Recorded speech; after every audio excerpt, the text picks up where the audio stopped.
Hello, welcome back to another Wisco Fanatics Wednesday. Jake will be joining us very shortly, but today we have 7 Milwaukee Brewer games to recap. We're going to recap the Milwaukee Brewers series in Pittsburgh that they split with the Pirates, who are playing better baseball of late, and then the sweep of the Boston Red Sox that just wrapped up with the Brewers' second walk-off in as many days. And then today is going to be part 3 of our Milwaukee Bucks offseason coverage. Today we are going to be discussing the coaching strategies as it pertains to the Bucks coaching staff and the roster construction as it pertains to the offseason potential moves coming this summer. Just want to let everybody know, this week we are not covering any type of transactional type stuff. We're not going to be throwing out names of who we want the Bucks to sign or trade for or anything like that. Today is going to be strictly how we want the roster to be constructed and then how we want the coaching staff to use it. So we're going to hit the intro, and we will start with the Brewers. Welcome to another episode of the Wisco Fanatics Show, where we cover the Packers, Bucks, Brewers, and Badgers basketball and football teams from an optimistic and realistic perspective. Wisco Fanatics is brought to you by Cardboard Legacy, Wisconsin's most complete sports card shop. Buy, sell, grade, and consign all at their location in Oshkosh. Alrighty, so like I said, the Brewers split their series with the Pirates in Pittsburgh.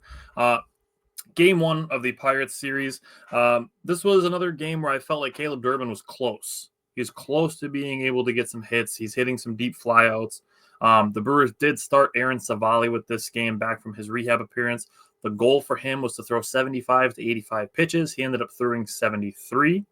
He went 4 innings pitch, had 2 earned runs. Not bad considering he had the bases loaded with nobody out in the top of the first inning. He did have a couple walks and 1 hit by pitch. And then shout out to Carlos Rodriguez, who they were piggybacking with Savali, who pitched an inning and a third after a delay. For him to, sorry, not an inning and a third, to have runners on first and third after a rain delay, get a strikeout, and then the bottom of the 8th.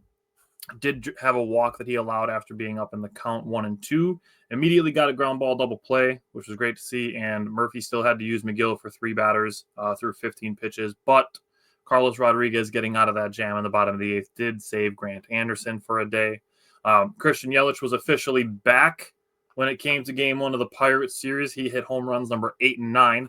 Right after last week, we had just talked about how the Brewers can fix their hitting and get their bats going, and talking about Christian Yelich and how we were just talking about just a couple degrees of his angles, getting the ball squared up more and not having so many hard hit ground balls and stuff like that, but just being able to get the ball squared up in those situations. And then he goes out and hits 2 home runs in the next game that they play. So great to see that. The second one that he hit was 110.7 miles an hour off the bat. That's an absolute nuke. The only guy that hits balls a lot harder than that often is on the other team in the series, and we'll talk about him plenty. Yep. As I mentioned, Carlos Rodriguez was able to save Grant Anderson. He did struggle a little bit in the bottom of the 6th, gave up the infield double and then an actual double and a walk, all while it was raining. So I'm not super worried about Carlos Rodriguez. He'll still be a part of the Brewers' future as a more bottom of the rotation guy. But Jake, what did you see from the Brewers and Pirates game 1? Well, we welcome back Aaron Savali. I'm sure you covered that. Sorry I was a little late. We got some rain. We got some construction on 41 over here. So it's a shit show, my boy. But we got Aaron Savali back. So this starting pitching is starting to come together. As we're talking about this Pirates series, and we're going to go into the Red Sox series.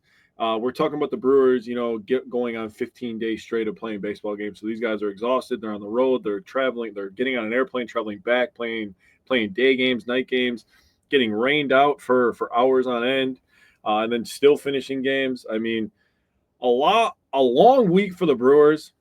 The season feels like it's taken forever to get to this point, but it's really starting to feel like this Pirates series was just what the doctor ordered, really. When you look at Savali, 4 innings pitched, 4 hits, 2 earned runs, and 3 Ks. So all in all, I mean, giving us 4 innings, a 4 hit, 2 earned, I'm not too upset about it. It'd just be nice to get him back into the groove of things. Nice to have Big Z back. He's been an absolute stud since he's come back. So welcome back to him. Rodriguez, as you stated, he will be back up. Good to see him above 500. I could not agree more. I was thinking that as soon as the walk-off, I was like, finally, dude. God, they've been scratching and clawing at that forever. Rodriguez was the man of the hour in this game. To pitch before the rain delay and then come back out after the rain delay and do what he did. I mean, to get a strikeout right away after that, right after the rain delay, was just like, all right, the Brewers are going to win this baseball game. It was a good sign having Yelly hit 2 homers. Obviously, you covered that already. Yep. So his 11th multi-homer game of his career. I don't know if you said that part. I did not mention that part. Oh, so his 11th multi-homer game. So there you go. And on top of that, we had 4 2-out RBIs. So I think that's important.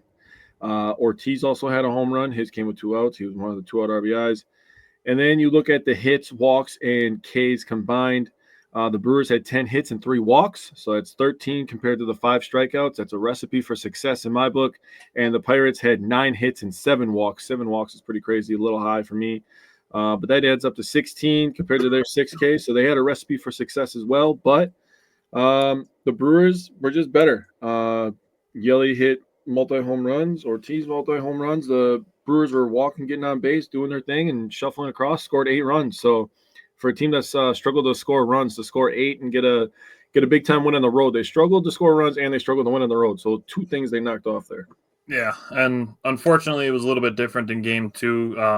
Go to Game 2, the Brewers lost this game 6-5 on a walk-off wild pitch.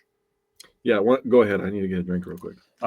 So Freddie Peralta, as he does, allowed a solo home run to O'Neal Cruz. You can't get behind 3-1 to that guy. Because if that guy can just sit fastball and he can swing away, he can hit balls 120 miles an hour off the bat. Insane.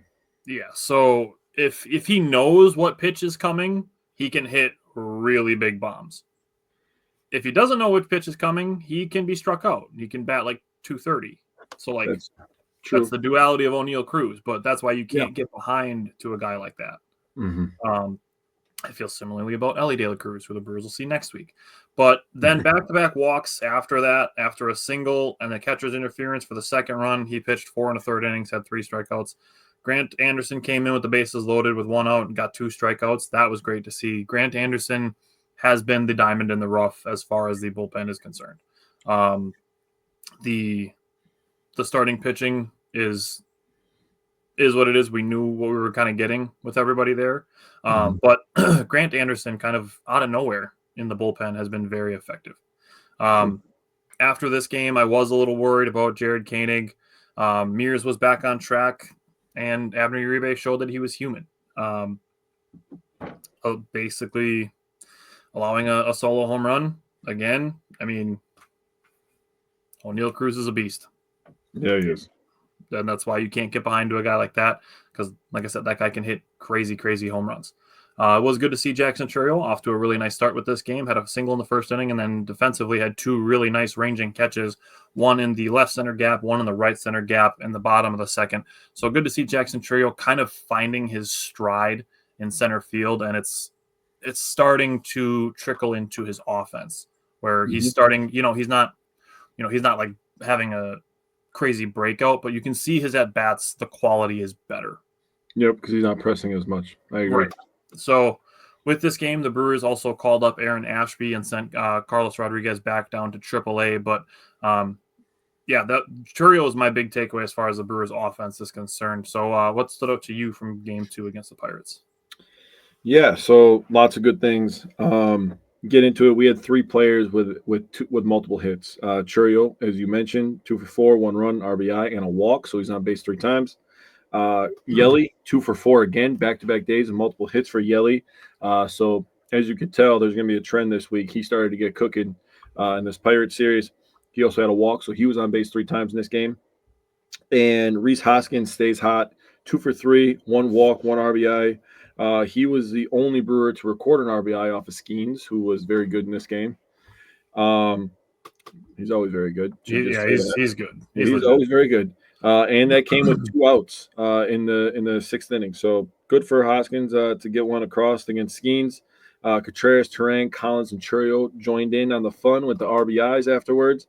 Contreras had a homer in a 7-pitch at bat versus Bednar that gave the Brewers a lead in the top of the 9th inning. So Bednar's a good pitcher too, by the way. he is. Just because he's on the Pirates doesn't make him a bad pitcher. Like the Pirates in general have good pitching, but David Bednar is a pretty solid closer. Yeah, he's pretty good. So we talk all the time about just because this may be a loss or this may have happened or XYZ may have happened afterwards, it doesn't take away from the clutch play from Contreras to hit a homer there. So the guy in Contreras who has always been good with 2 outs since he's come over, always been good for the clutch moments. He comes through for the Brewers in this instance, and you know what? They just didn't end up winning this game, but still, it's good to see him fighting at bats. Like I said, a 7-pitch at bat, he had to foul a pitch off to stay alive to see that next fastball, and he didn't miss the next fastball. So, wanted to give him props there. Terang as well. His clutch hitting this week was tremendous.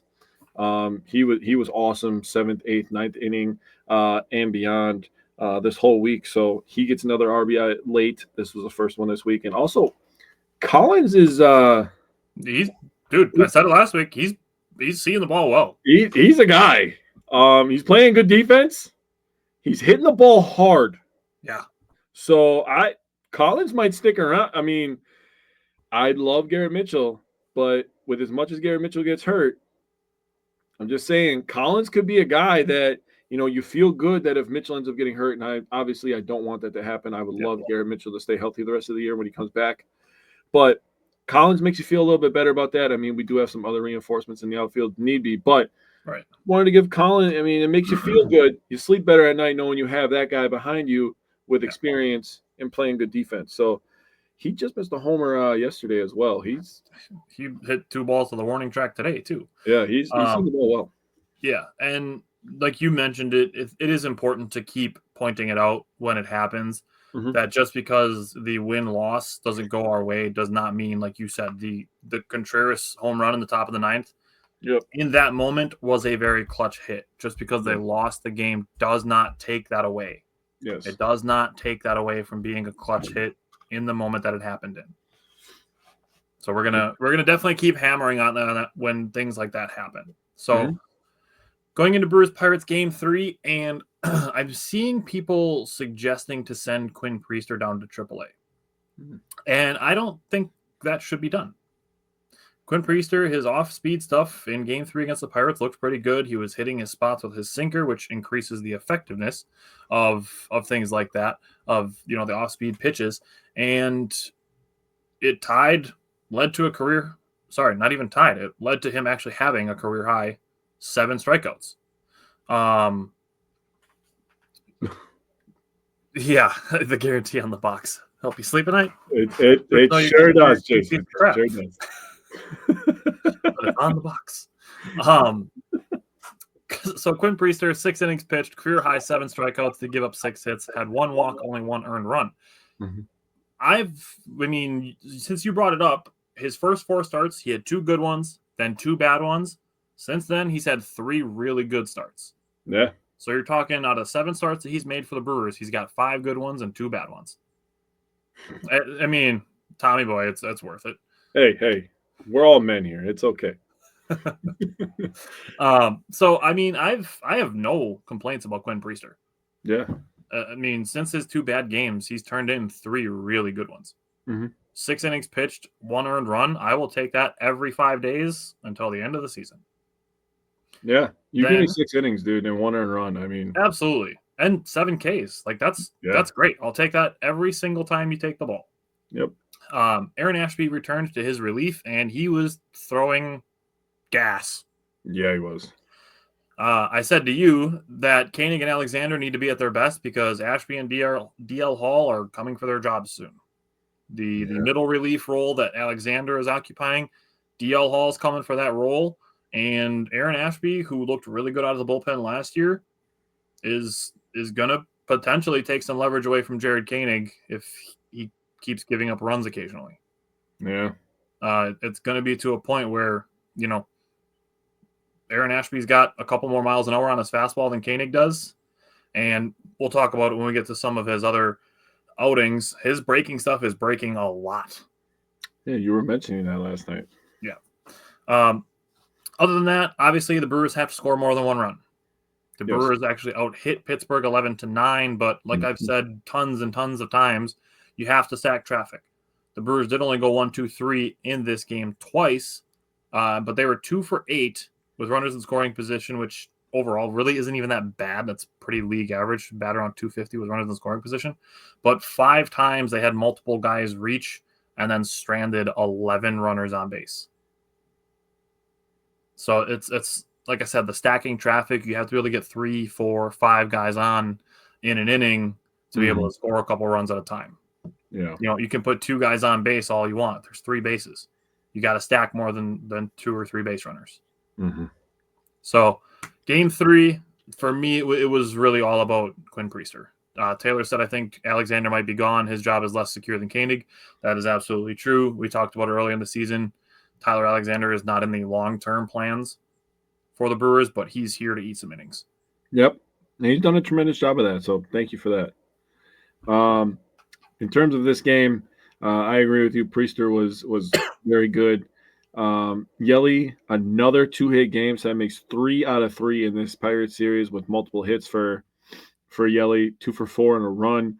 He got hit in the top of the second by Durbin, 2 outs in the second inning, tied the game at 1-1. So Durbin coming through in some clutch situations as well, runners in scoring position. So good for him. He's starting to come around. He's starting to hit the ball a little bit harder too. This offense slowly is starting to piece some things together. They're starting to battle a little bit more. They're starting to get a little bit more lucky breaks too, like they did today with Durbin dropping one out there in left field. But it just seems like the first month of the season, every time they would hit it on the screws, as they say in baseball. Baseball is the best because it has so many random sayings like can of corn and stuff like that. It's like, what? And like I said, he was like, they got normal looking dudes throwing 95, just like doing cool shit. Like if you're in basketball, you're like 6'8", and you're like, yeah, you're in the NBA. That makes a lot of sense. But anyways, like you said, Brewers 11 hits, 0 walks, and 9 Ks. 4 of the 9 Ks came from Hoskins. He had a rough day at the plate. And the Pirates had 9 hits and a walk and had 10 Ks. So just not a great offensive game to be at if you were a Brewers or Pirates fan at this game. You saw a lot of bad baseball, a lot of bad swings. You can look at it that way. You can look at the pitchers were executing pitches, which they were. Yeah. So, like you said, Ashby, that's another guy, man. I would love to see him stay healthy for a whole year to see what the frick For sure. He could probably put some nasty stats together because he's got some good stuff. With him and DL Hall, they went into the spring preparing both of them as starters, even though the Brewers have a whole bunch of starters available. And, you know, they might get to a point where they end up making starts for the team this year. But we talked about it in the offseason. We like the idea of Aaron Ashby, the reliever, because of the stuff that he has. And, you know, the command for him is something that's still a little bit erratic, but his stuff is there. I mean, just thinking about, you know, just staying on this game alone, Priester and Ashby, I could see that being a stack where Priester goes 5-6 innings, and then you're like, Ashby, you got to finish the game. And you let him pitch the last 4 or 5 innings, and you save the bullpen. You've seen ways that they've done this too, is a lot of the last week and a half with how much the bullpen has had to be used, that whoever is in the game, they get to pitch until they come up to a bad matchup. Yep. Like this Red Sox series that we're about to talk about is going to be a great example. Yep. But having righties in there, and then you have a stretch where you have a couple tough lefties, that's when the change is being made. If you can get all the outs leading up to that section of the lineup, you're going to be able to stay in the game. Yeah. As soon as you get to that section of the lineup, if there's nobody on base, you might get one batter.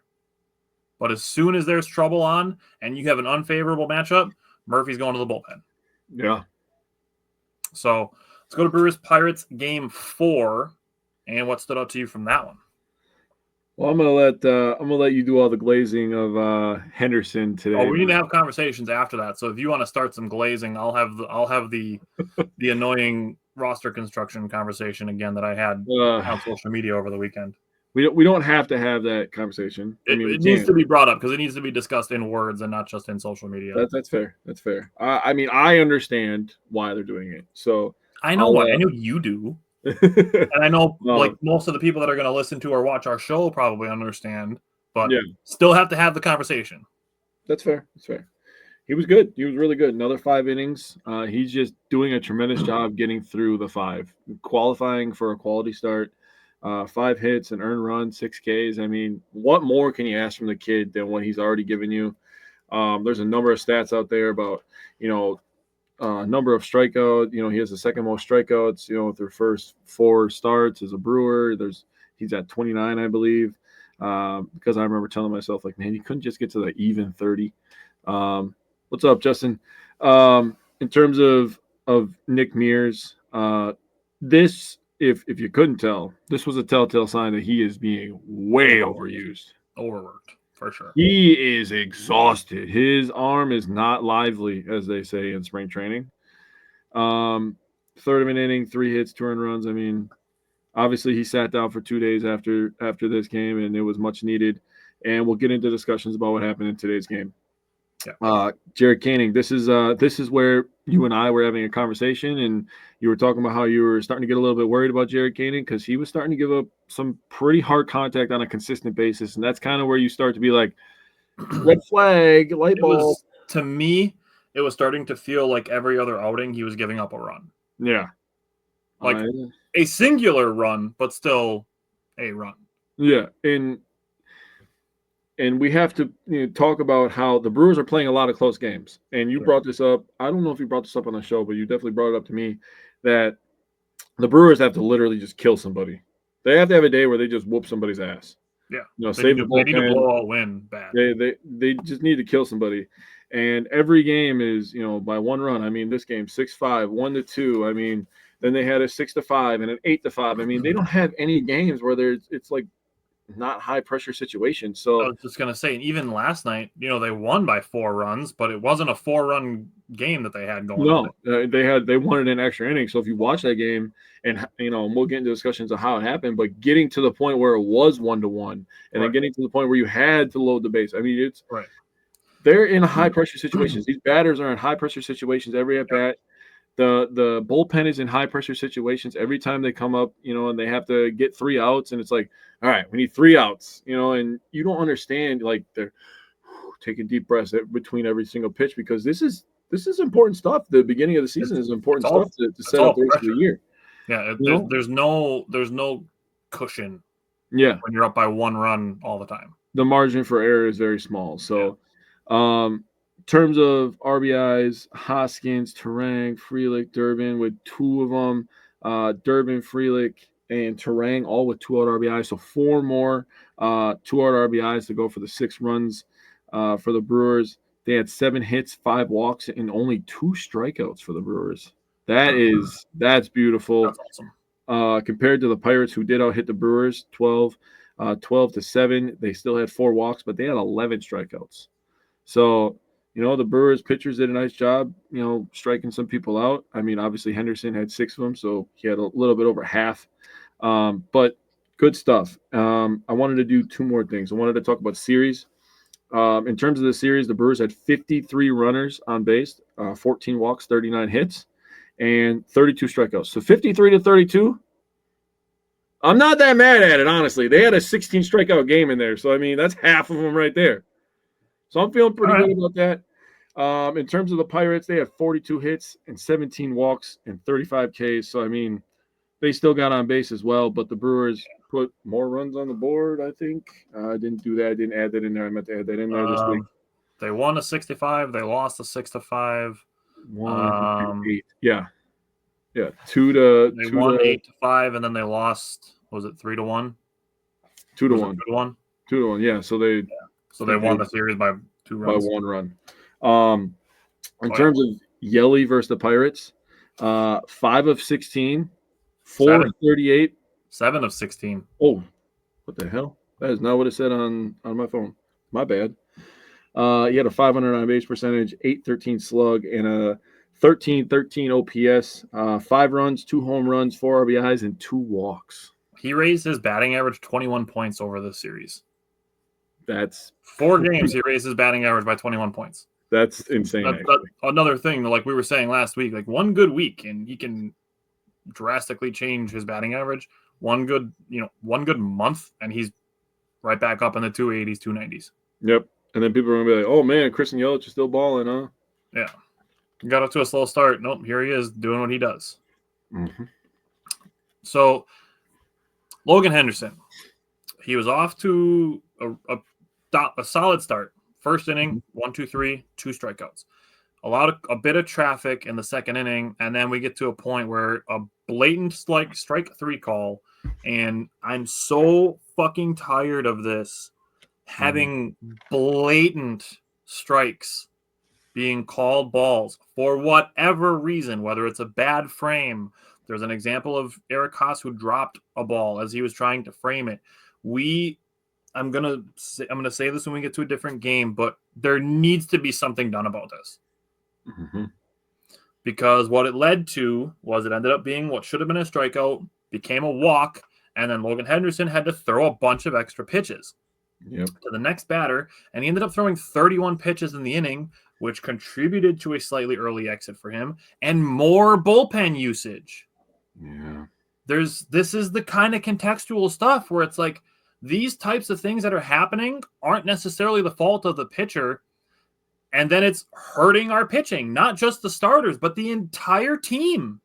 Very true. There's examples from today's game that we're going to get to when we get there, but there's these things matter. Like, this stuff matters. This umpire ended up contributing to the Brewers having to use more bullpen guys, which, like we just talked about, like Jake just mentioned, Nick Mears allowed a run. Jaron Koenig allowed 2 runs. Both of them have been used a ton in the last week and a half. Yes. There's fatigue there. They haven't had an opportunity where it's like, hey, we're going to throw you in just because you haven't pitched in 3 days. It's like, we need you again. And on top of you having pitched 3 of the last 4 days, we also need you to go 2 innings. Because I was feeling pretty good about Jerry Koenig when he came in, had a sac bunt, and then struck out O'Neal Cruz. Yep. But they asked him to go back out for the 7th, and he went single, gave up a 2-out walk, a blooper to left that Jackson Churio almost caught, but it fell, and that allowed 2 runs to score. Yeah. That's tough. That's a tough situation to be in. Mm-hmm. And yes, there is some credit due to the Pirates for scoring runs with 2 outs. That's fine and well. But on our side of looking at it, the bullpen usage is up, and there's things that are contributing to starters having to be pulled early more than just Pat Murphy. Oh, here's Pat Murphy, won't leave a starter in. He's going back to the bullpen. Some of these situations, he doesn't have choices. Do you want Logan Henderson to be added to the list of guys that has to make a bunch of rehab starts because his shoulder has impingement and he has to make, a bunch of rehab appearances because he was overused and had to throw 40 pitches in an inning, and he had to throw 80 pitches in a game and 50 of them came in 2 innings like Freddie Peralta did today? Yeah.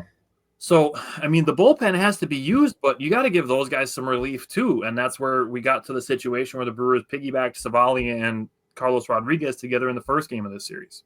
Yep. Now, that said, Henderson did have a situation where he had a couple good looks at a pickoff in an inning, and Terang just couldn't hold on to him. It is what it is. Yeah. That's the kind of thing, too, where the defense can help out the pitching a little bit. Mm-hmm. Spoiler alert for today's game. But in Game 4, it was great to see the offense come through for the Brewers. They were hitting almost exclusively singles the entire series, and then they got down 2 runs, ripped 3 straight doubles by Collins, Durbin, and Terang. This was the Brewers' first comeback after the 7th inning or later. Yeah. So, good way to end the series on a win. Split 2 with the Pirates. And, yeah, you want to beat the Pirates because they're kind of the punching bag of the NL Central. But, I mean, they had a comeback win in the 8th inning. They scored 7 runs, I think, in the 8th inning against the Diamondbacks last night, who are, don't look now, but 1 game under 500. Yeah. That's not where anybody thinks that team is going to be. No. So, I'm not using the Diamondbacks as an excuse for the Brewers to not be 5-6 games over 500 instead of 1, but the Brewers aren't in an awful spot. Honestly, with how the rest of the NL looks, they're really not. So, and we play the Cardinals and Cubs coming up in this next month, so there's definitely opportunities to make some hay here. Andrew said you can tell when a team never wins when they celebrate 1-run wins against a team like the Red Sox. Or you got a walk-off win. You take wins and you can get them. How about we celebrate 3 wins against the Red Sox? You like that better, or you want us just to focus on 1 at a time? Because we're about to focus on 1 at a time.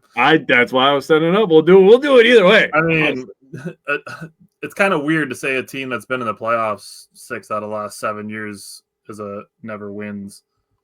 Yeah. But it is what it is. So we can go to the Red Sox series. Let's start with game 1. What's it out to you from Monday's game against the Red Sox? Well, we got to start with the first pitch of the game, right? Naturally. The least patient hitter I think I've seen ever play for the Brewers. That's factual. Decides to just go up there. He's just like, you know what? Memorial Day, we're all feeling good. The roof Dude, is open. you're throwing a white ball with red laces? I want to swing at it. Right down the pipe, correct. I literally turned the game on, and I was walking into the kitchen to get my daughter some water because she was like, I want some water. And I'm like, okay. And I turned around, and like I have this little weird area between my living room and my kitchen, a little tiny little hallway thing. And all of a sudden I hear, oh, Cheerio lifts one. I'm like, what the hell, bro? Like I was expecting like, and that's strike one or that's ball one, you know, because like usually, you know, that's what happens. You usually take a pitch, but nope, Cheerio had other plans. Fuck it. He wasn't even planning on swinging at the first pitch. He just goes, but he's like, you know what? I like it. Fuck it, dude. I love that guy, dude. He's gonna be so fun the next 10 years, man. Got to give some credit to Chad Patrick. He has been, honestly, no negative talk about him, and he doesn't deserve any because he's been really, really good. I've seen people saying that he should have been sent down instead of Logan Henderson. Okay, well, we're going to move on from that conversation. Chad Patrick's been really fucking good, so I'm just going to talk about it. Dude, we have a lot of young, good players. Yeah. One way to protect the young, good players is to protect them from themselves. Okay? Sure.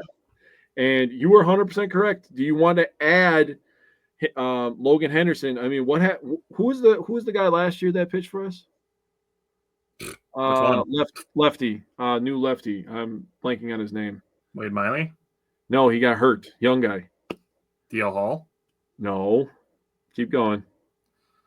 New young lefty. Yes, he was a younger guy. Gosser. Thank you. Oh. Okay, that was the point I was trying to make is we could have Henderson turn out like Gosser where he has to get Tommy John surgery or Henderson has already dealt with injuries in his career too. That's why he's arriving a little bit later. Right. Gosser. I was totally blanking on the name. So Taylor with the all-time assist here. We could have Logan Henderson end up like Gosser, you know, where he has to get surgery and be all banged up, and then he's damaged goods at that point. We have to try to, you know, put him through rehab and then hope that he gets turn out to be the way that he was when he first came up here. And that's a whole conversation that I don't think we want to have. Not if we don't have to. Not if we don't have to, exactly. Plus, you know, he has some options left. He's a younger guy, so that's the other part of it. That's another part of it. Your prize is you get to hear me stumble over my words for the next 45 minutes. So congratulations for you. That's the prize you were looking for. I didn't even have to do anything, and I get that prize. Fucking once a week. So Chad Patrick, he was tremendous. 4 1/3, 3 hits, 2 walks, and 6 Ks through 79 pitches. But you know he got the job done. 0 earned runs is the biggest thing for me. And DL Hall. Now, he said after the game that he didn't feel like he threw his stuff very good, but he looked good out there. I'll say that. A lot of hype for him coming back along with Ashby. So very excited to have DL Hall and Ashby back. DL Hall actually got the win. So I need to jump in on DL Hall because he is the third piece of this puzzle. So this entire conversation that I had between Sunday and Monday of people being like, oh my God, Logan Henderson's the Brewers' best pitcher and he's the one that's being sent down. That's bullshit. Like roster construction as far as Major League Baseball is concerned is something that is the biggest back and forth out of any professional sport. Nobody is sending guys up and down like they do in baseball.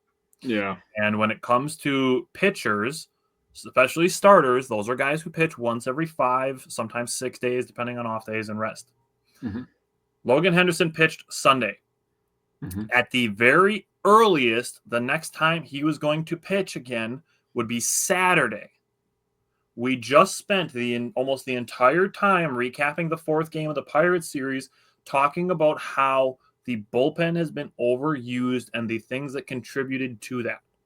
Mm-hmm. The Brewers needed DL Hall on Monday, not to wait for Chad Patrick to pitch Monday and then send him down because his numbers aren't as good as Logan Henderson's.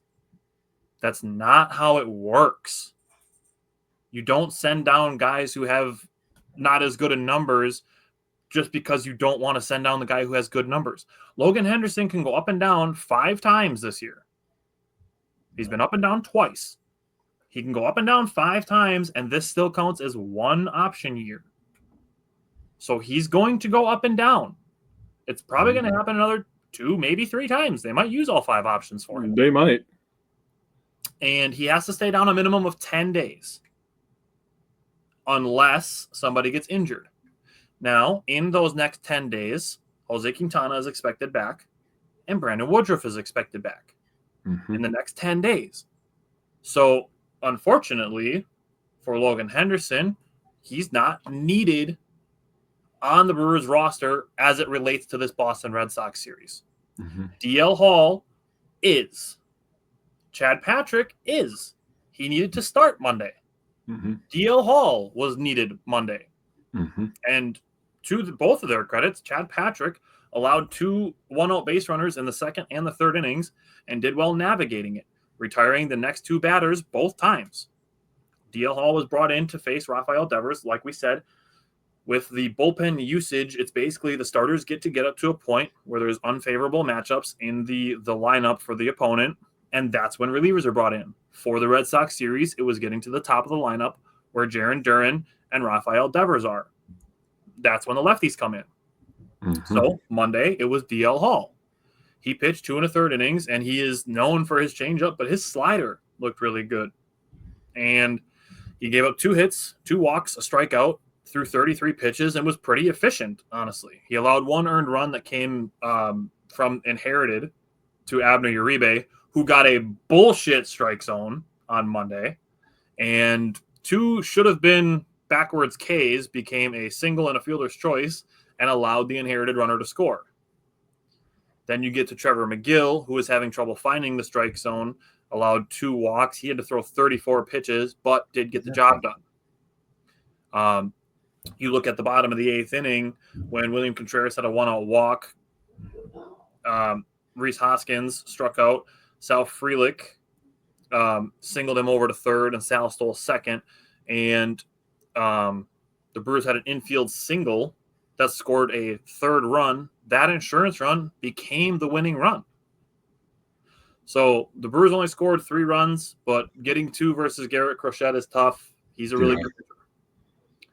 Now, the Brewers, like I said, as far as it relates to the bullpen, going into Monday's game, actually this is after Monday's game, the Brewers were 2nd in Major League Baseball in bullpen usage. So when it comes to sending somebody down, it was a starter. It was going to be a starter. The guy who has options, the guy who's on the fringe of the roster is Logan Henderson. He's been pitching great. You say thank you, and we will see you again soon. Yep. That's it. It's not some ploy to some malpractice by Matt Arnold to be sending Logan Henderson down. He's the guy with options. He's the youngest guy. He's the 7th starter right now. I don't care that you think he's better than Savali or Priester. Those guys are here to be here. Logan Henderson is here to fill in and be part of the future. That's where he's at in his career right now. So again, you say thank you, and we'll see you soon. Yeah. What stood out to you? Anything else you wanted to say about Monday before we get into last night? Just wanted to give congrats to Monasterio getting an RBI on the board, man. Happy for him.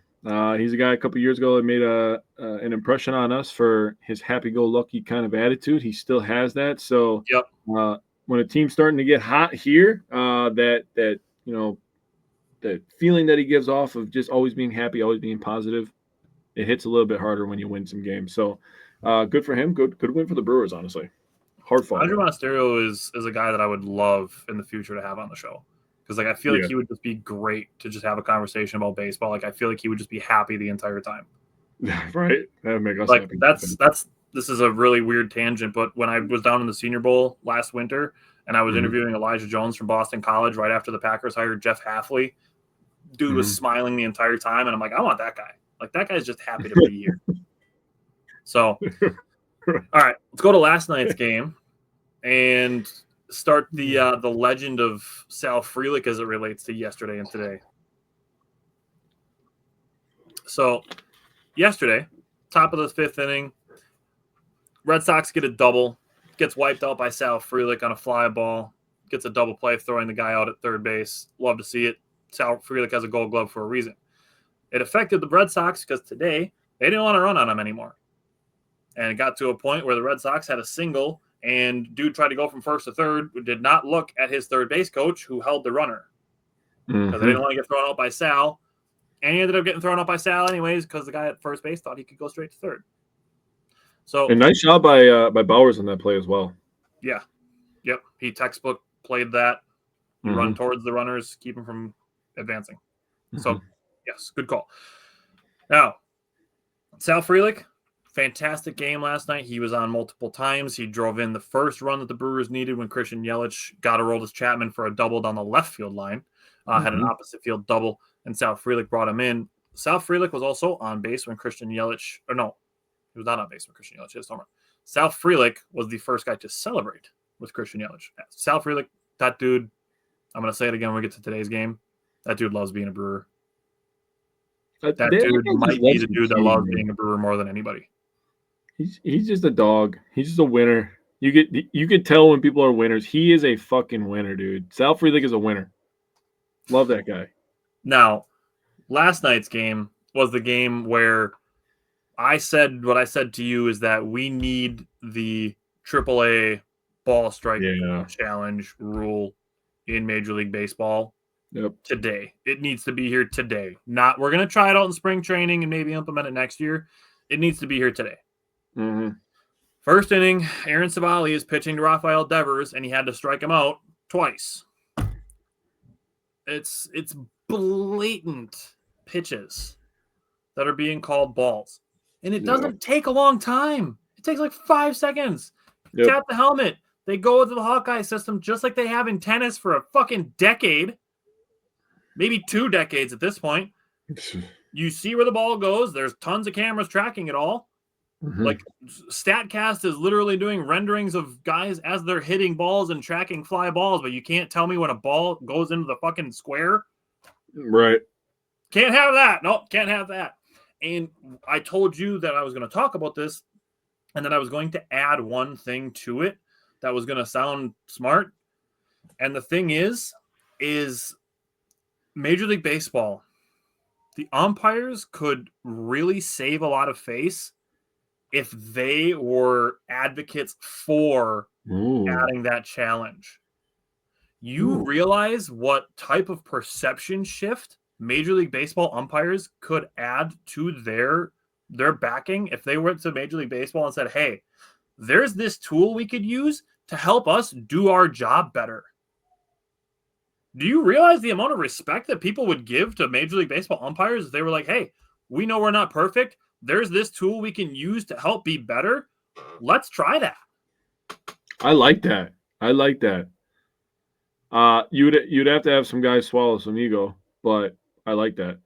Dude, I would respect the hell out of an umpire if he said that. Yeah. If he came forward and said, hey, we need the ball strike challenge because my peers and myself, we are not perfect. And we would like to give the opportunity to some pitchers and hitters in this game who see all of these pitches all the time. When, tomorrow I'm going to be the umpire at second base. And the next day I'm going to be at first base. Yeah. And then I'm going to be behind the plate.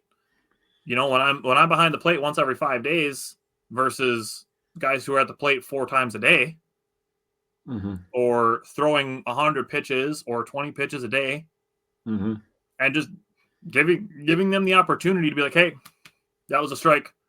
Yeah. We just talked about it with Logan Henderson. Now we're talking about it with Aaron Savali. Abner Uribe the day before. Like, these situations here can help the Brewers bullpen. Yeah. It can help their starters go deeper into games by not having to throw a bunch of extra pitches because an umpire made a horrible call. And yes, the reverse will happen occasionally. Sometimes there will be, a strike 3 that's called that should have been ball 3 or ball 4. It's going to happen occasionally. But I can tell you 5 examples in the last 4 weeks where the Brewers have gotten absolutely screwed out of some strikeouts because of some horrible calls. So we need the AAA challenge ball strike rule in Major League Baseball today. It's happened to Alexander. It's happened to Uribe. It's happened to Henderson. It's happened to Savali. It needs to be here. AAA has been doing it for 2 years. It should be in Major League Baseball. It's not a hard system to implement. You already have all the stuff for it. It does not add a lot of time to the game. It needs to be here. Yeah, I don't understand why it's not. If it's been in AAA for 2 years, that doesn't make sense to me. Now, there was also one where Eric Haas had a ball where he was trying to frame it. Should have been a strike, but because Haas dropped it as he was trying to catch it, the umpire perceives it as, oh, that must have been a low and outside pitch. Yeah, when it was a strike. That's a thing where you should be able to be like, hey, I dropped it while I was trying to frame it, and you can go and see that it's a strike. Now, the other part of this is that I don't remember who had the strikeout, but there was a ball that was, I don't know, maybe 2 or 3 inches outside of the rectangle, but the strike zone goes up over the plate. Like if the plate was a circle, there would be a cylinder on top of it. So if it crosses the plate at any point, it's a strike. Oh. So if it crosses the front of the plate and then goes out of the zone out the side, that's still a strike. As long as it goes over the plate at some point. So you have guys that throw really nasty sliders. If it starts in the zone, crosses the plate as a strike, and then goes out the side of the strike zone, that's a strike. I mean, yeah. So, it's not every pitch that ends up outside the strike zone is a ball either. But again, you have the technology to do it. Right. You have no reason to not do it. Pride. God, it's not even it's so annoying. Aaron Savali last night had to throw 42 pitches in the first 2 innings. And I give him props for still getting through 5 innings and an extra batter. Yeah. With only 1 earned run charged to him. And with the only run that Boston had was on a wild pitch by Aaron Ashby. Yep. And I did look, some of his stuff is breaking a little bit less, but his slider is breaking more than his normal stuff. So he just doesn't quite have his exact kind of feel for his breaking pitches. So that's just something that's going to come with innings. Adam Uribe is a great example of a guy who, with more innings, his command has gotten better and better and better. And then obviously had to pay homage to Yelly with the walk-off grand slam. You and I were talking as it happened, and it was an awesome moment. And for him to have a walk-off grand slam as his first game-winning home run is super awesome. So I had to bust out the Wisco Ball hoodie. You can get Yelly hoodies and T-shirts at wiscoball.com. You can also get Wisco Fanatics merch there. But had to break out the Yelly hoodie today. So what stood out to you from last night's game? Yeah, so all that's good stuff. Savali was really, really good last night and proved that he should not be sent down. I don't know why people are saying that. 5 innings, 1 earned run, like you said, an inherited runner scores on Ashby, but Ashby was still very good in his 2 innings, only 1 hit, 2 Ks and a walk. Jared Koenig was big last night. He came into the game with some big ball situation and freaking dealt with it. Grant Anderson, tremendous. And like you said, we were talking, and Big Z comes in, gets a couple outs. I said it to you. The only he's walking to the dugout like it was just gonna be like a normal day for him. Like yeah, go score some runs, yeah. But he goes, fuck yeah, just like so quiet, like. Bro, you don't have to say it, but like he knew the camera was on him, and he knew you brought up a good point that you knew that people in the dugout were looking at him, but he just fuck yeah. He came into a situation with 1st and 3rd and 1 out, and struck out Jaron Duran and got Rafael Devers to ground into a fielder's choice. Fly out, not fielder's choice. To get those 2 in that situation is bonkers. And then we had a conversation where it's like his last name is Zastryzny. Like that's just a dude that has to wear number 51. Yeah. We were I was like, dude, he has an offensive lineman last name, bro. Like 58 makes too much sense for him. Oh man, I could totally see this dude rocking a 91 jersey. Dude, if you wore 91, that's that's a name that's got to have 77 under it. not baseball, dude. That's just wrong. But like we said, I mean, you're talking about all the bullpen usage. You're talking about the leverage of these situations. The Brewers won this game by 4, and the 4 runs came on the last swing of the game. Yeah. So when you're gonna scroll through the Brewers schedule and you're gonna be like, oh, they're not winning all these games by save situations. Mm-hmm. Last night was an extra innings game that they ended up winning by 4 on a walk-off grand slam.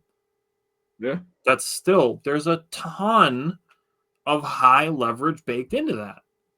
Yeah. 10 innings of it. And that's where, like you said, we need the offense to blow somebody out. Today was not that day. No. So we get to today's game, and there's more extra innings. So what stood out to you from today's game? Oh, okay. So we got to have a conversation about Freddie because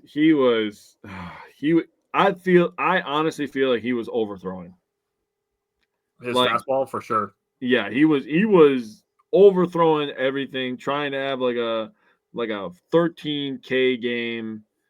And of course, during the pregame show, they were, because I turned it on early because I was busy painting today. I left some of it on me today. So nice. We're in the middle of that, but I believed you. We're in the middle of a big giant order right now, so I'm just getting my ass whooped. So I turned it on early and I popped the headphone in. And I was listening, and of course they're talking about how Freddie's been dominating at home, and I believe them. They had all the numbers to back it up, and then. Of course, he comes out in the first couple innings, and he's 40-plus pitches into it, and it's like, God, he gives up the solo homer, and it's like, I texted you, and I was like, dude, this is going to be one of those classic games where he fights through 5 innings, gives the Brewers a chance to win, and then people are just going to be like, he's not an ace. I haven't even looked online, but I guarantee there's like 12 posts about it. I guarantee you after he threw, it was 27 pitches in the first inning, and he had 51 pitches after the second inning. Oh, that's what it was, 51. I thought it was like 48. Yeah. 2 walks in the first inning, a 2-out solo home run to the number 9 hitter. Yeah, and that was like a 9-pitch at bat. And then after that, the other contextual thing that I was talking about with starters and where the defense can help him out was he got a ground ball, and Bowers, as he was stretching, pulled his foot off the bag. Yeah. And there ended up being a reach on an error. And then after that, another walk. Yep. And then he had a 1-2 count on a guy that got back to a 3-2 count. He ended up striking him out. But, that's tons of pitches. He threw a season high today at 108. So 108 pitches to get through 5 innings. Now, again, it's good for him. It's gritty for him to get through the 5 innings. Yeah. It was helpful. There's going to need to be some situations where it's like that. We're going to get to a point where the bullpen is so overworked that, knock on wood that it doesn't happen, but Aaron Savali or Quinn Priester or Chad Patrick's going to get to a game where they give up like 5 runs in 3 innings. You're going to have to stay out there for a while, dude. They're going to have to wear it. You're going to have one where you just eat a game where somebody might be hitting you around and you give up 8 runs and you're going out there for inning number 6. Yeah, Peralta is a guy that can go 7-8 innings. We've seen it before. He's got to stop getting so many 3-ball counts, man. He's just not helping himself. He's a guy that you would trust to go through the lineup a third time if his pitch count is in a good spot. Yep. You have other guys who are getting to the lineup through a third time, and they're being pulled, like I said, the first time that they don't have an advantageous matchup. Yeah. Even though they're only at like 80, 85 pitches. You could face another 2, 3, 4 batters and, end up finishing with 6 1/3 or 6 2/3 innings pitched on 100 pitches versus getting pulled at 5 2/3 for Chad Patrick after he's thrown, 83 pitches. Yeah. Or Savali, who his first appearance, granted, it's coming off of rehab. 73 pitches, but you're getting pulled once the matchups are bad in the third time through the batting order. Yeah. So that's a next step opportunity for Freddie, who is, kind of getting to the later part of his prime. Yeah. I still think that he has an opportunity to put some really, really good starts together. Be nice when they get Quintana back, and if they I don't know, the game may have got rained out today where Woody was pitching because it was He pitched today. He pitched 7 innings today. Oh, did he? Yep. Okay, so the rain came after. Okay. Yep. Yeah, he threw 7 innings. He gave up 5 hits today, and I think it was either 1 earned run or 0 actually. He pitched really well. So he's pitching one more time in Nashville. So essentially, he's going to be back not this coming Monday, but the following Monday is when he's supposed to be pitching against the Padres. Is the day that they're kind of the Brewers media is kind of circling as the day we could see Woody back in a Brewers uniform. Well, that would be nice to get Woody and Quintana and have Peralta and Quintana is tentatively scheduled to pitch Saturday. Okay. Which would have been Henderson's next day. I didn't hear how he did. I know that the T-Rats won on a walk-off yesterday, but they did. Blake Burke had his first career walk-off. Yeah, he did. First round pick. Let's go, baby. But we got to have a discussion about Nick Mears. Nick Mears, and this kind of coincides with Peralta. If Peralta's able to go, like, say he keeps his pitch count in check and he still throws the 108, and he's able to go 6 innings, that moves Nick Mears down to 1 inning of work. And because, this is what happens in sports, just, things that happen early in the game kind of stack up and make your decision making. And this is what the manager has to deal with every day. And when you have a bullpen that's, pretty decimated, you've had to make a lot of moves. We've had 11 starting pitchers and just a bunch. There's a ton of numbers that we can throw out here.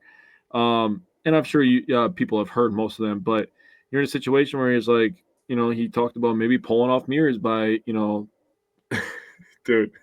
I wanted to talk about his dry humping. Yeah. I was geeking out all day. We dry humped him yesterday. We dry humped him the day after. Yeah. Dude, I was fucking geeking this morning. I listened to it like 6 times in a row. That shit was so funny. But anyways,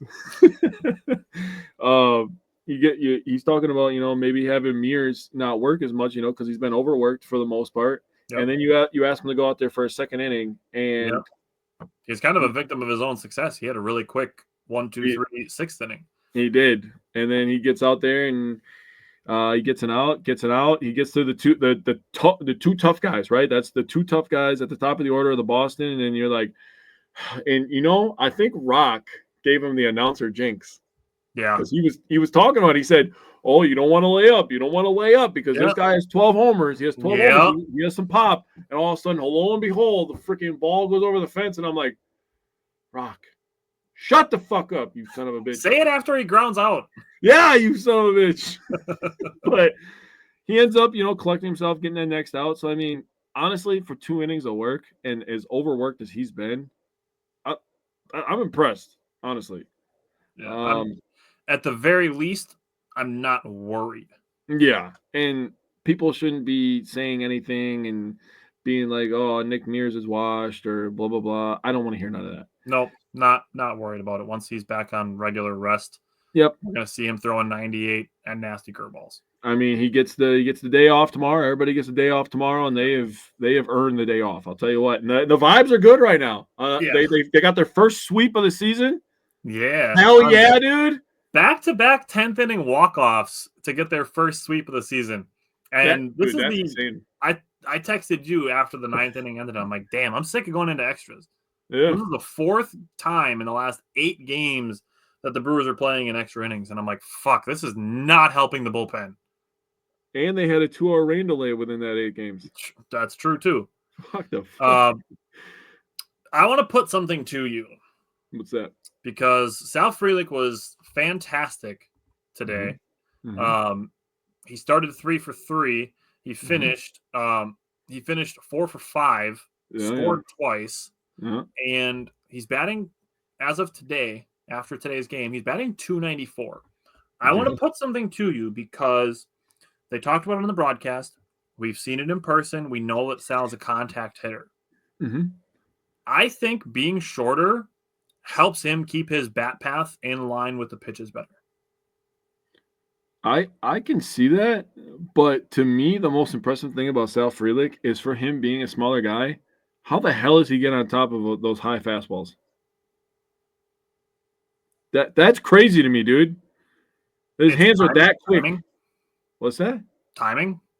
It could be, but oh my god! I mean, he's a dog, dude. Statcast just came out with a new bat tracking. It's like they can give you the entire bat path. They can give you the tilt of where the guy's bat is traveling relative to his body. What the launch angle is going to look like based on that. There's tons of new metrics for it, and I don't fully 100% understand it yet, but I understand what the bat path traveling through the strike zone. The longer you can keep the barrel of your bat in the strike zone, the better opportunity you're going to have more hits. If you have more like an uppercut, that's obviously not good. That's generally where you see guys that strike out a lot or hit a lot of home runs. Yep. So like a guy like Pete Alonso has more of an upward swing versus more of a level swing, which is what Sal Frelick has. Sal Frelick has a crazy level swing, and I don't know this because I haven't looked into his tilt and his bat path and everything, but watching him today and seeing, obviously he was 4 for 5, the way that he swings and that he keeps his body so level, it keeps the bat in the strike zone for a long ass time. So if you're throwing a ball that's anywhere near the strike zone and Sal's got an eye on it, he's ripping singles all day. Oh yeah. And he's going to hit the occasional home run. Yeah. His swing, his contact is fantastic. Yeah. So Sal Frelick was instrumental into today's game, and he scored the winning run. Yep. And he was the second guy to get to Caleb Durbin. Terang was the first guy to get there, and Sal Frelick, who scored the run and then ran out to Durbin, was the second guy to get there, and his face is just beet red. Like, he scored the run, he took his helmet off, he chucked it. Sal Frelick loves chucking helmets, and he goes out and he's just mobbing Caleb Durbin, and that's why I said, I'm like, I'm dead serious. I don't think there's anybody who's more excited to be a Brewer than Sal Frelick. What did I say to you after he had that big home run and he was chucking his helmet, what you were referencing after he had the big home run? This is 2 weeks ago now at this point. And what did I say to you after there? I was like, maybe Sal Frelick's the guy that lights the fire under people's asses. He's a fiery guy already. Maybe he's the guy that takes the reins on that and says, let's fucking go. And his little celebration he does on when he hits a double. Ortiz is starting to do that too. I was like, I don't know what that means. I would love to hear. I would love if Sophia could tell me what that means. It looks like it's like an STS, so I'm trying to think of like what that could be. Tyler Schicker? I mean, but that doesn't have an S in front of it. If you did the slick, I mean, you could do it. I was like, hey, what? To your point, if you're talking about Sal Frelick being the helmet chucker and the dude that's red in the face because he's yelling at his guys because they're all fired up. You want to know what I think? Rhys Hoskins is the little angel on his shoulder telling him, yeah, go do that. Go be that guy. Yeah. I guarantee you Rhys Hoskins is encouraging Sal Frelick to be fired up in the dugout. Yeah. Guaranteed. Rhys Hoskins probably gets called Unk by Sal Frelick. Let's be honest. Let's be honest. At this point, Sal might be calling him Dad, to be honest with you. Yeah, the way that he is, his personality definitely seems like that. But I mean, Rhys too. He kind of plays it off too. So I mean, he's the same age as us, so that makes me feel a little bit old. But we saw Rhys Hoskins. He'll do it too. We saw him the first game that he played with the Brewers last year. He's giving Jeff McNeil the wah sign. Yeah, so, like, Rhys Hoskins will mix it up too. And that's the thing about this team, and people were all freaking out. And they're 2 games under and 3 games under. It's like, this team still got toughness, dude. There's plenty of season for one. That's the first point you need to know. And they're still a monster in there. You just gotta. We talked about it before the season. You talked about it plenty. You were harping on it. Just got to get through April and May. Get through April and May. Get through April and May. Around 500, above 500, and look at. Hopefully, they can get into this weekend and win a couple of those games. Yep. And they can hit June and just get on a fucking tear, dude. Wouldn't that be the greatest thing of all time? They just go on a tear. If they can get healthy and get Yelich over 250 by the All-Star break, I will be a very, very happy camper. I would like it if Contreras was also above 250. I will take that as well. Maybe that's something. Not next week, but the following week, we can have a couple goals before the All-Star break. We can put those together as a segment. I like that. Because Contreras, he's still making contact, but he's at the 230 mark right now. He's kind of going through a little mini slump right now, too. So we get him around like 260. The last guy that I want to give some credit to today is obviously Caleb Durbin. He had the walk-off sac fly, but he was also 2 for 4. So he had 2 doubles today, drove in 3 runs out of the 6 that the Brewers scored today, and obviously had the walk-off sac fly. So Caleb Durbin needs a little bit of love. We've been saying it for 2 weeks. We feel like he's close. He's hitting some deep fly balls. He's making hard contact. Yep. And he got to be the hero today. 2 for 4, 3 RBI, and the walk-off sac fly. So anything else you wanted to say on today's game? Yeah, just on the Durbin hit, knowing that Frelick was the guy running on third base, it was like, just hit it to the middle of the outfield, and he's plenty fast enough. Anywhere with some outfield grass, he's sending it. And I'm glad that he hit it to the center fielder more than to Abreu in right field, because that dude's got a fucking cannon. Dude, that guy's fucking good on defense. Holy shit, dude. I didn't realize how good he was on defense. They said it during the broadcast today. They are number 1 in center field and right field defensively. Dude, he's insane on defense, bro. Like, what the hell? And he made 2 sliding catches in the series too. Yeah, dude, he's good. It's like there was a couple times. I know last night was one of them. I'm like, nice catch, asshole. Like, god damn. Yeah.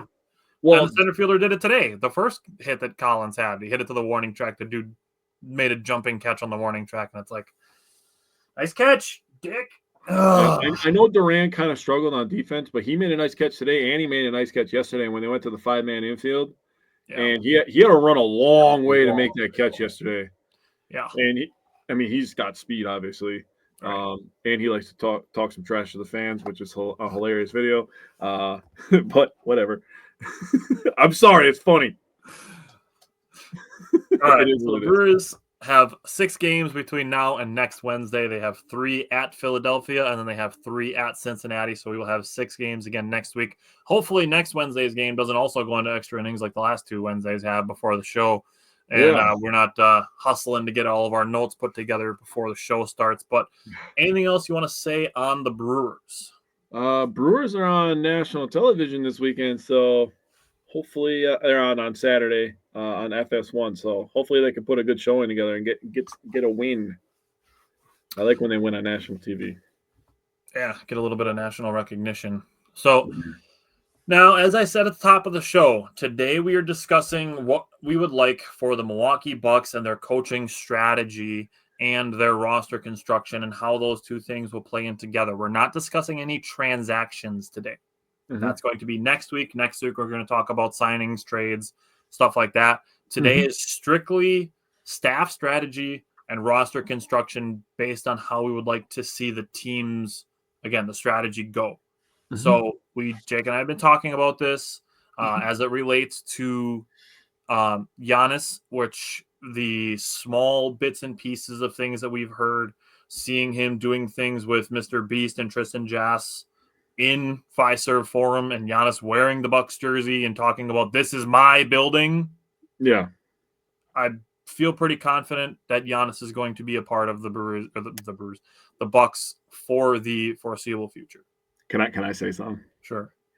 I think it is absolutely hilarious to watch all these ESPN talking heads backtrack.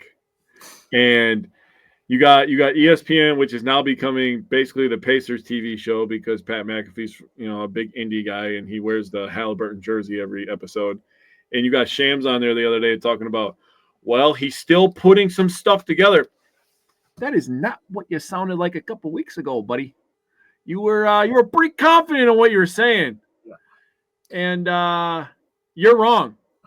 And I commented on the video of him saying that. And I am so serious. I had to get this. I want, like you said, some things have to be on video. If you come out and you say, listen, I fucked up. I wanted to get some content out there. I'm going to be like, I already knew that, but I respect you a lot more for saying that. Thanks for admitting it. Yep. I want that. I feel like we deserve that. I'm also really happy that Jokic is finally getting the goddamn Giannis treatment. Where they're doing a bunch of mock trades, trading him to the Lakers. It should have been happening for Embiid for the last 3 years, too. Yeah. Even though nobody wants him because he's damaged goods. Do it to all the stars. Don't just do it to Giannis because you don't want him to be in Milwaukee. That's ridiculous, dude. That's all you've been telling us because of that. Like, we're not stupid. We know that you don't want Giannis in Milwaukee. Yeah. And the thing is like, if you want him not in Milwaukee so that he's in a bigger market, wild idea. maybe just talk about him more.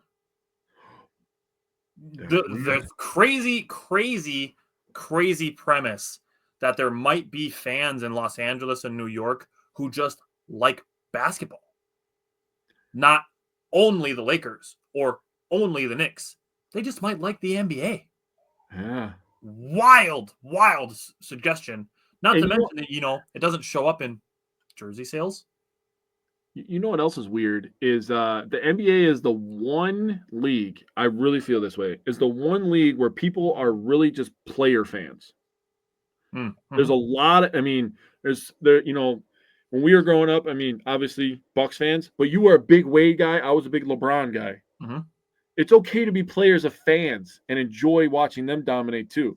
Yeah, obviously, I have a bunch of Miami Heat stuff in my house because I was a Dwayne Wade fan for 15 years. Yeah, I love LeBron. I have a bunch of stuff of him on the Cavs. I have some stuff of him on the Heat. I don't have any Laker stuff because I'm not doing none of the Laker stuff. But I have a lot of LeBron memorabilia. I don't hang most of it up. I have most of it in my closet over here. I have some things hanging up, like the cool figurine you gave me a while back because that thing's just fucking awesome. But I feel like the NBA being a players' league and the media controlling what people talk about, that's a really good point. You could literally just talk about Giannis. Yeah, you just talk about it. You don't have to talk about, what if he would demand a trade? Where would he go? What would the trade look like? Why don't you just talk about how he's a good basketball player? Yeah. Why don't you talk about the fact that he just did a partnership with Huggies to give away like $5 million worth of diapers in Milwaukee? Oh, well, we'll never talk about that, dude. But there's things to talk about without having to say like, hey, can we get the good guy out of the small city? Very true. ESPN, and I sent something to you about it because Around the Horn ended last week, and Pardon the Interruption ended. Like, ESPN as we knew it is gone. Yeah, and it this close to seeing Tony Reale talk about the end of Around the Horn to bringing me to tears because it's never going to be the same. It's never going to be as good as it was, where we threw SportsCenter on in the morning before we went to school. We threw SportsCenter on as soon as we got home. And then at 4:00, we watched Pardon the Interruption and Around the Horn back to back. And that's where we got to have differing perspectives without people having to sit at the same table and arguing on purpose just to have fucking drama on television. Well, then on top of it, for me, is they saw all these professional athletes having podcasts, and we're podcasters ourselves. So they're thinking, oh, we have to compete with the podcast. We have to get the players on here. So then they're letting all these good journalists go the last couple of years, all these staples that have built your brand to what it was. And you're like, yeah, I want the Morris twins. I'm going to cuss. When the fuck has somebody ever said, yeah, I think the Morris twins say intelligent shit? Or Kendrick Perkins. Kendrick Perkins is the guy I was just going to bring up. Dude, I like Richard Jefferson because he's one of the few players that I actually feel like doesn't pick a narrative and just runs with it. But those are few and far between. We had JJ Redick for a couple of years when he had his podcast. Yeah. Now he's a head coach. There's examples, and you gave some of the main ones of you can tell who is in media because of the love of the game versus guys who are in media for the paycheck. You can absolutely tell who's who. Because the other example that I would throw out there is you can tell that Shaq and Charles Barkley are in it for the love of the game. Kenny Smith is in it for the love of the game. Yep. They're in it because not only do they love basketball, but they also love each other. Yep. And the show that they've built with Ernie Johnson. Mm-hmm. Kendrick Perkins is working at ESPN because they're paying him to be there.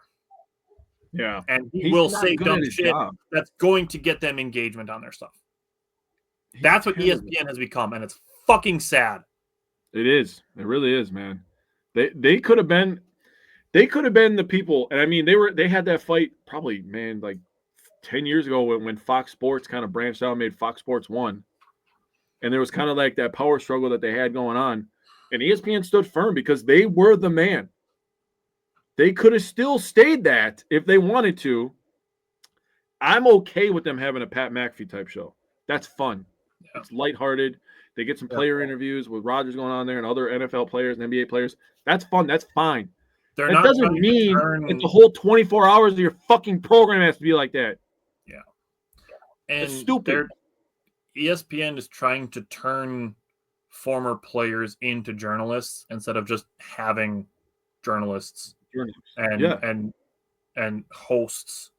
Like John Anderson is Wisconsin native. He still does Wisconsin shows. Like Stuart Scott. Stuart Scott was amazing. Dude, go. He's not a former professional athlete. Nope. When we had the stands, we had both stands on the show together. Yep. SVP still does the nighttime cap, but like I have a job in the morning. I can't watch that every night. That's the only good part about SportsCenter left. Like Sage Steele, she was great. Yep. ESPN let her go. Rachel Nichols was great. They let her go. Yep. She's still good when she goes on podcasts. Rachel Nichols is awesome. And the players that she used to talk to, like when she's on with like Matt Barnes and Steven Jackson and like Kevin Garnett and stuff, they all love her. Dude, and Steven Jackson, by the way, talking about him, he was on Dan Patrick today. He was tremendous, dude. Yeah. Why is that not a guy that you hire? He actually knows basketball. Matt Barnes likes smoking the devil's lettuce. Who gives a shit? Obviously, you know that, but he at least knows ball. That's what we need. Matt Barnes knows way more ball than a guy like Kendrick Perkins. Oh, 100%, dude. But Kendrick Perkins is there because ESPN will pay him to say whatever they want him to say. And he'll do it. And that's where we've gotten to is we will like, oh my God, dude.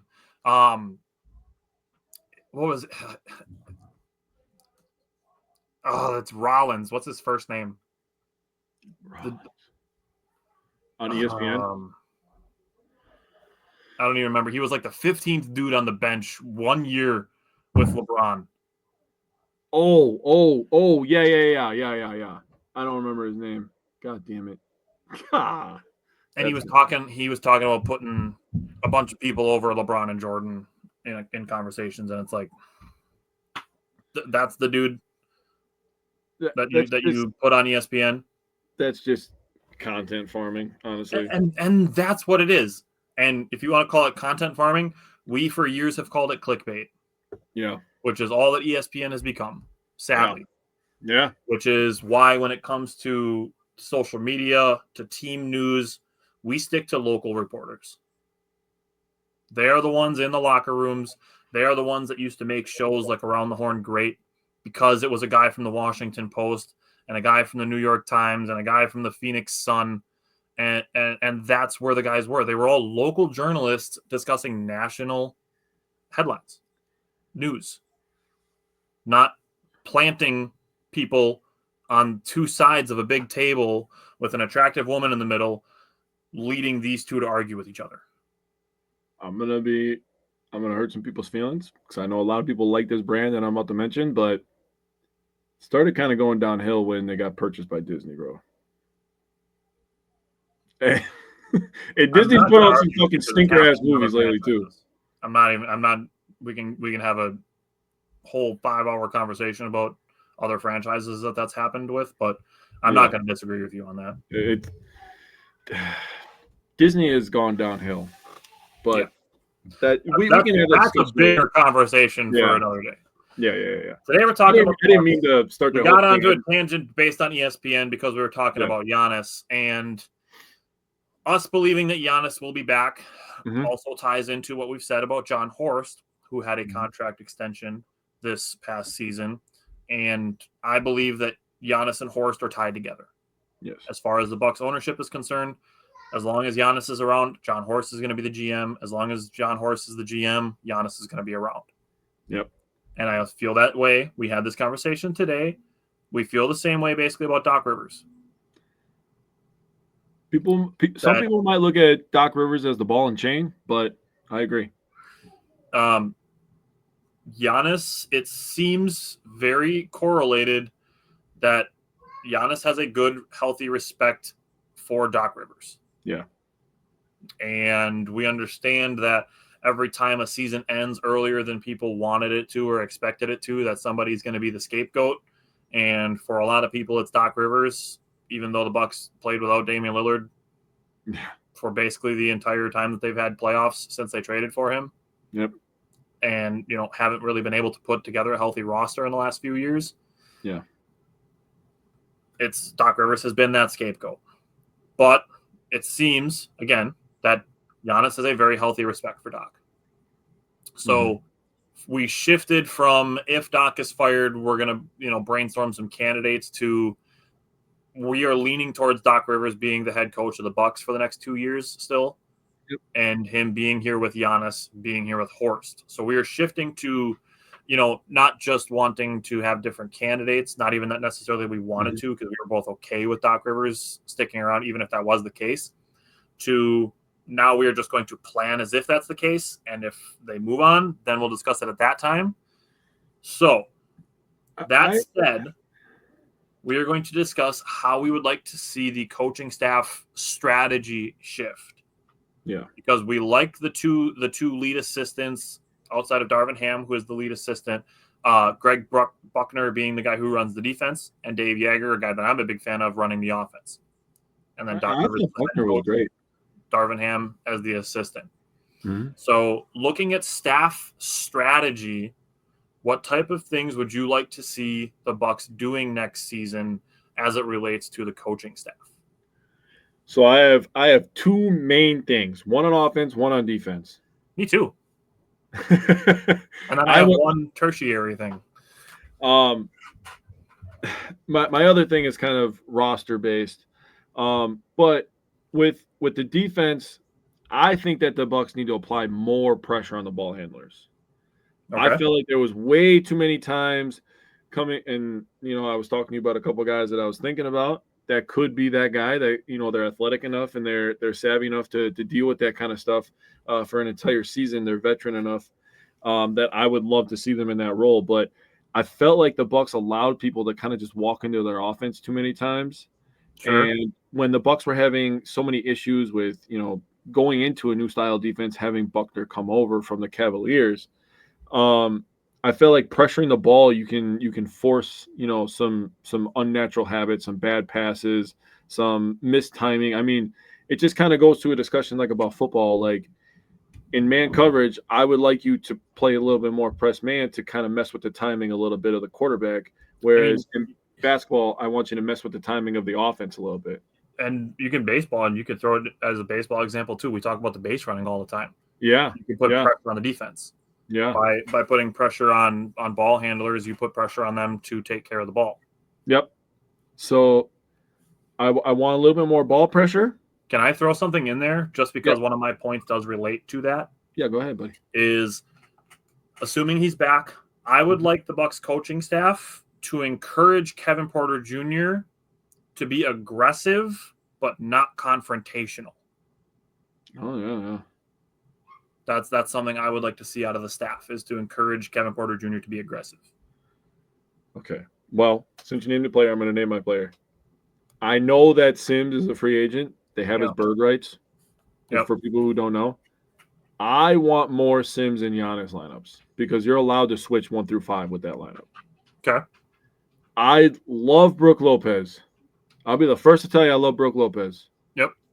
It's time. It's the same feeling I had when Rodgers got let go. And Rodgers knew it too, to be honest with you. And people don't give him enough credit for that. Yeah. He kind of knew that it was time. He was going to be a little jackass getting out of here a little bit because that's what you're supposed to do as an athlete. Like, oh, how can you replace me? I'm a legend, blah, blah, blah. He knew it was time too. It's time. Brook Lopez, thank you for 7 years. You're a champion. Multiple time. What did he make? 2 or 3? Did he make 3 all defensive teams or 2? I think it's 2, and he was DPOY finalist once. Okay, I thought it was 3 for some reason. But you were great. But it's time that we switch to a new kind of play style on defense. We need to be able to switch 1 through 5. They need to get a little bit more athletic on the wings. Giannis, obviously, you can fucking play Giannis at any position. You can do whatever you want to do with Giannis. He's one of 2 players, I believe it was 2, that have been listed at all 5 positions in their career. I don't think he's ever been listed at shooting guard. Yeah, he was. Really? Yeah, he's one of 5 players one of 2 players that would be listed at all 5 starting positions. I don't remember who the other one was though. I want to say Oscar Robertson, but that doesn't sound right. But anyways, apply more pressure. You have to get an athletic center. You have to get a little bit more athletic on the wings.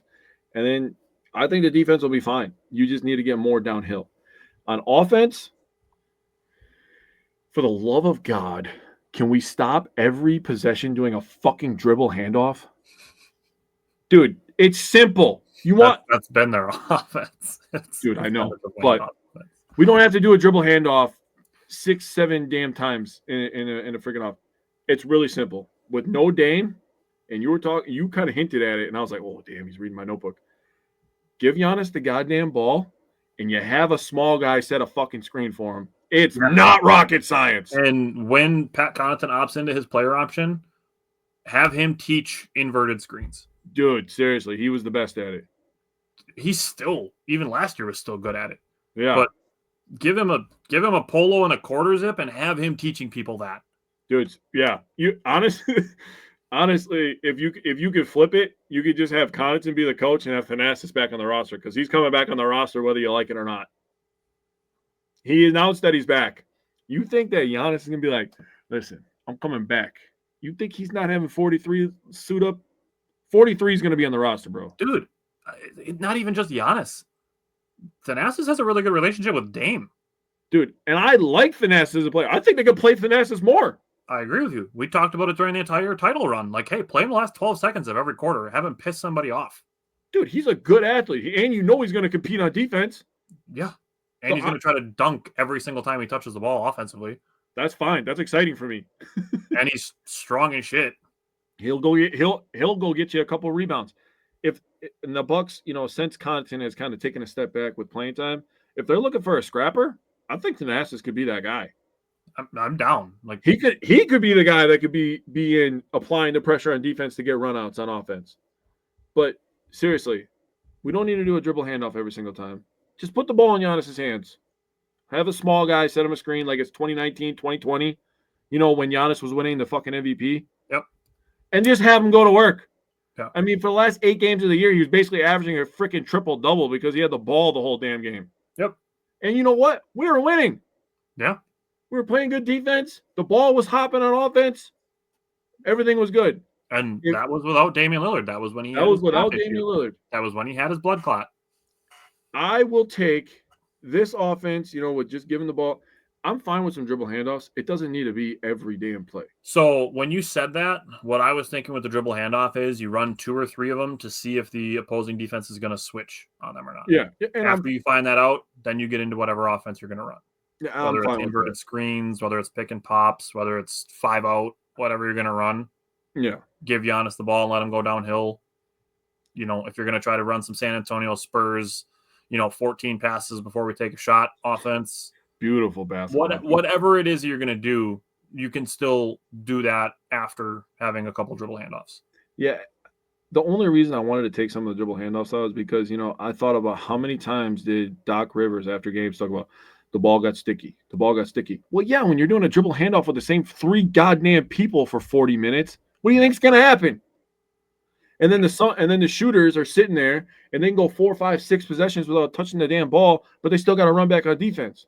Yeah, then you're going to have a couple times where they're just going to jack up a shot because you might not know when the next one's going to come. And how much better the offense some experience on that one. And the offense looked way better when Giannis just had the damn ball.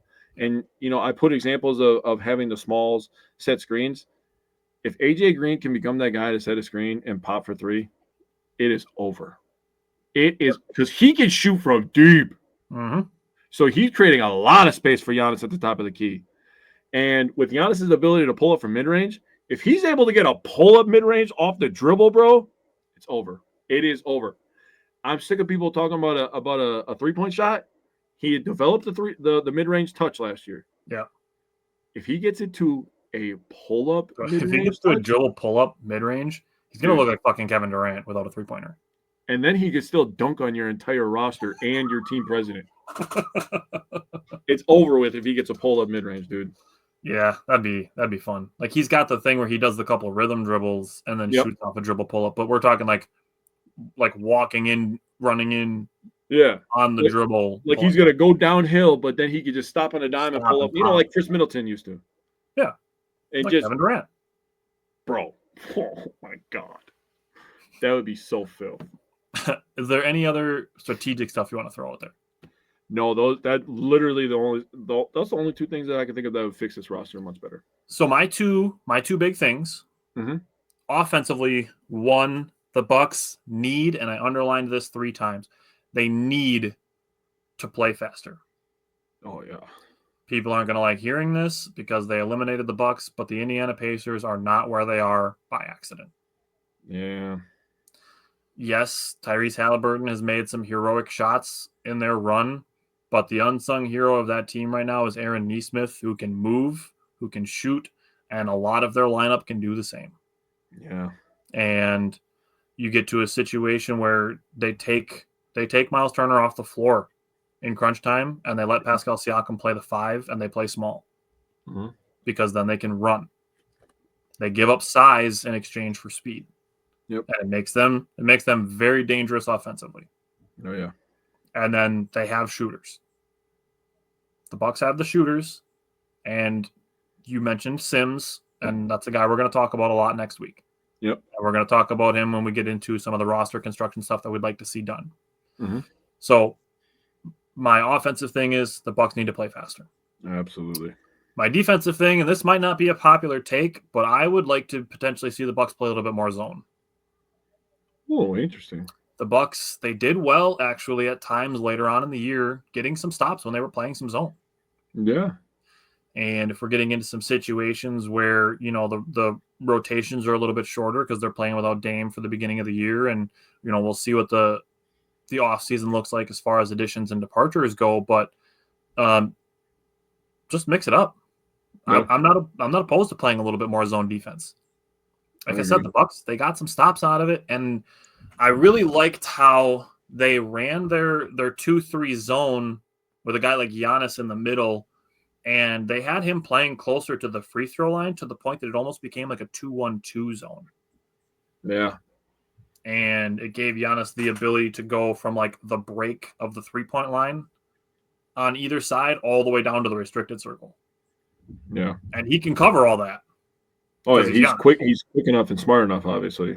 And he's big. Yeah. So I'm very interested in potentially playing some more zone defense and having Giannis essentially quarterbacking it. Okay. I mean, we've talked like 4 straight years about Giannis not getting enough credit for his basketball IQ. Yeah. I mean, the Bucks and Buckner and Doc Rivers can put their money where our mouth is a little bit in that situation. And like I said, like let Giannis kind of quarterback the defense a little bit. He's the franchise player, and he's a former defensive player of the year, so you got to trust him. Yeah. So that's where I'm at with coaching strategy. Now, if we go to the roster construction aspect of it, like I said when you were talking about ball pressure, and I said with Kevin Porter Jr. to encourage him to be aggressive but not confrontational. Like he squared up with Rudy Gobert. I thought he was going to take a swing at him at one point when the Bucks were playing the Timberwolves. Right. What I essentially want is I want a quote-unquote, fuck, that guy is annoying backup point guard. The Celtics have one with Peyton Pritchard. The Pacers have one with TJ McConnell. I want that backup point guard when he comes in. It's like the other team's point guard is like, God damn it, now I have to work 3 times as hard because that guy's just going to be trying to put his hands in my pockets. So I want Kevin Porter Jr., who is going to have the first opportunity to be that guy. I want him to be that guy. Yeah. Next, just said with both the Bucks wanting them to play faster, I'd like to get more athletic at the center position, and I would like that center to still be able to space the floor. Now, I really, really, really understand that that's a tough ask that will not be easily accomplished. It's guys that can spread the floor offensively, be elite defensively, and we're potentially asking them to play fast and be able to possibly switch 1 through 5. That's a unicorn type player. I understand that. So that might need to be 2 guys that occupy that kind of role. And that's going to be something that the coaching staff is going to have to do if it ends up being two different guys, how they handle the guy that can switch 1 through 5 and play really good defense, and then having the guy that can space the floor. That's where we've talked about previously. Like, we're not opposed to the idea of bringing Brook Lopez back as the backup center. Yeah. The other thing is I would like one more trusted shooter that can put the ball on the floor a little bit. So, AJ Green, he can stroke it. Mm-hmm. But I honestly, this isn't a knock. I'm not saying that I don't want him on the team. I don't trust him doing much of anything else on offense with the ball in his hands but shooting. I mean, it's not a secret, and it's not like a dig to say that AJ Green is not a ball handler. That's true. Gary Trent Jr. can handle the ball a little bit, but I need some other guard that can put the ball on the floor and, pump fake and drive and dish down to a big man or kick the ball across. Yeah, somebody else to break down the defense. I get what you're saying. Kuzma can kind of be that guy at times, but I would like it to be another guard that can have that type of role. So we'll discuss some other players like that next week. Like I said, we're not doing anything transactional. This is just kind of how we would like to see the roster constructed. So I want an annoying backup point guard. I want a guard that can put the ball on the floor and shoot. And I want to get more athletic at the center position while still being able to space the floor. Yeah. I'm with it. So this is how I put mine together. Point guard. I said I want a guy that's going to pressure the basketball. And you're talking about playing faster. We literally need Eric Bledsoe. I literally wrote down it. I was like, Jesus Christ, I'm describing Eric Bledsoe, dude. I want a defensive-minded point guard. Still a guy that can make some plays. And you're talking about a guy that can break down a defense with the dribble. I'm like, bro, we need Eric Bledsoe, bro. I was like holding in a laugh when you were talking about it. I was like, Jesus, dude. For shooting guard, I just need a sniper.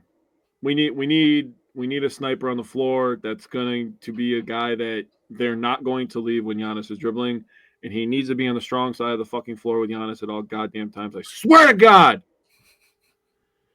I mean, Giannis can make cross court passes. So I mean, I know, but I'm not opposed to having so mad because it's like you could make it 10% easier for Giannis by literally just putting AJ Green on the other side of the fucking floor, dude. Just put him over there in the right corner. Then Giannis has one less person raping his arm, dude. My God. Anyways, I used to scream at my TV. Small forward. We need a 3-and-D guy. Guy with length, sometimes shooter, always competitor on defense. That's been the mantra since Middleton has been in and out of the lineup. So you want Shane Battier. Got it. No, I told you who I want today, but save that for next week. Yeah, that'll be a good conversation. I'm excited for that. At power forward, we have the GOAT. We have Giannis. Yep. Number 2. Sorry. I can't say he's the GOAT. He's number 2. Nope, he's the GOAT. He's formally number 2, though. Formerly number 2. Center, I wrote, and we talked about this when we did our draft prep last year. We need an athletic lob threat. We need a guy that, Giannis is actually, he had a really good big-to-big game with Brook for a little bit there, especially in the Miami series in the playoffs a couple of years ago. You give him a guy that can go up and catch it. Now you're talking about Giannis not even having to run all the way down to the rim. He can just throw it up to somebody else, and they can do the goddamn work. I'm thinking Blake and DeAndre Jordan type stuff. I mean, when Giannis is back to the basket, he's got that jump hook that he does. He forces at times, which Giannis can do whatever he wants because he's Giannis. He's the best. But having the ability to once in a while be able to be in that situation where he's going to turn and maybe force a jump hook, to be able to just throw it 6 inches to the left or the right of the rim and have Jericho Sims cock it and be at the top of his 45-inch vertical and staring down the center of the rim and then throw it through. Yeah. That sounds like fun. It sounds like a highlight that's going to be played on loop in my house for a whole day. So we need a guy who's going to be able to catch some lobs and be able to switch on defense at center. And Sims was doing good in his time here. There's a couple other interesting guys in free agency via trade that I was looking at, and I was like, whew. I'm excited to look into it. And with the Bucks being under the second apron, we talked about this ad nauseum over the last 3 weeks. All right. They have so much more flexibility.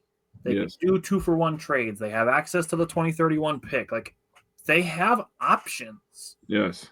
So I'm very excited to dive into the NBA offseason in a couple weeks. Yeah, that's going to Probably be gonna get, like, a bunch between now and next week, because next week is when we're going to be discussing our potential transactions. Mhm. But when we get into the league year kind of starting and we get towards the draft, like, it's exciting that the Bucks have a little bit more flexibility than they have in the last couple of years.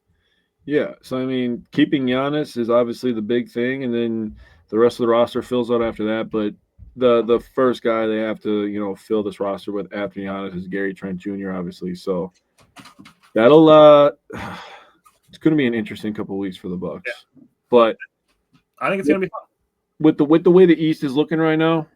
The Bucks could really position themselves well.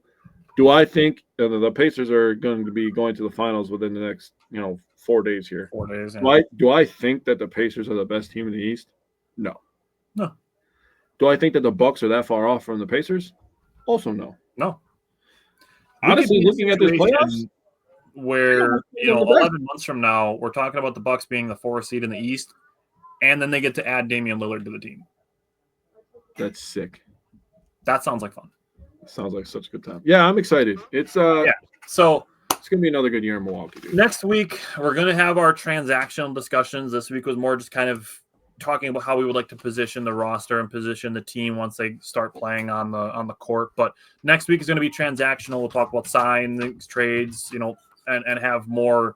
These are the guys that I would like them to target, and I think we're going to have some really fun conversations next week with that. So that'll be the last of our Milwaukee Bucks off-season stuff before we start getting into the actual free agency and then the draft stuff. But we wanted to get through this stuff to really kind of show, that the Bucks, they have more flexibility than mainstream media and Twitter would have you believe. They're not in this no money, no picks, Giannis is gone scenario that people are trying to push just to get Giannis out of Milwaukee. Dumb. So we'll be back, like I said, with that next week, as well as 6 more Brewer games. So tune in, and we will see you guys next week. And thanks for sticking around, and go Bucks, go Brewers, and we'll see you next week.